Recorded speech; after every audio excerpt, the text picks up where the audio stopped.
గుజరాత్ ప్రగతి పరుగులు పెడుతోంది. అభివృద్ధిలో అగ్రగామిగా నిలుస్తోంది. రాష్ట్రంలో వేల కోట్ల అభివృద్ధి పనులకు శ్రీకారం చుట్టారు ప్రధాని మోదీ. గుజరాత్లో పర్యటించారు ప్రధాని మోదీ. సూరత్లో నిర్వహించిన భారీ బహిరంగ సభలో ప్రధానమంత్రి ప్రసంగించారు. National highways authority of India ప్రాజెక్టులతో పాటు పలు అభివృద్ధి పనులను ఆయన జాతికి అంకితం చేశారు. పారిశ్రామిక మౌలిక వసతుల కల్పన, పర్యావరణ పరిరక్షణే లక్ష్యంగా గుజరాత్ పారిశ్రామిక అభివృద్ధి సంస్థ పరిధిలో అభివృద్ధి పనులను పట్టాలెక్కించారు.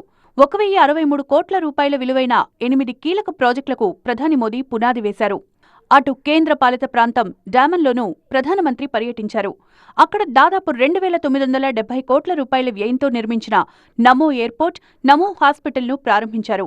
దాద్రా నగర్ హవేలీ, లక్షద్వీప్ ప్రాంతాల్లో మౌలిక వసతులు, పర్యాటక రంగాన్ని బలోపేతం చేసేందుకు మొత్తం 56 ప్రాజెక్టులను ప్రధాని మోదీ ప్రారంభించారు.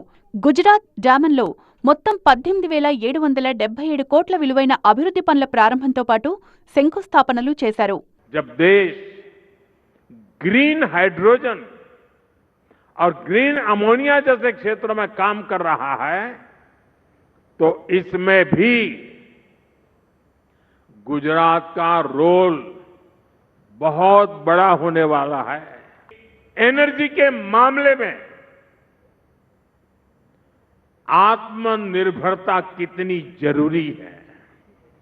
సూరత్ జిల్లాలోని ఎల్ఎన్టీ పారిశ్రామిక సముదాయాన్ని సందర్శించారు ప్రధాని మోదీ. రక్షణ, వివిధ కీలక రంగాల అత్యాధునిక ఆవిష్కరణలను, పారిశ్రామిక కార్యకలాపాలను స్వయంగా పరిశీలించారు. ఎల్ఎన్టీ కాంప్లెక్స్లో సరికొత్త సాంకేతిక పురోగతిని చూశామన్నారు ప్రధాని మోదీ. స్వయం సమృద్ధ భారత నిర్మాణంలో, దేశ రక్షణ రంగాన్ని బలోపేతం చేయడంలో ఎల్ఎన్టీ అందిస్తోన్న సేవలు అభినందనీయమన్నారు ప్రధాని.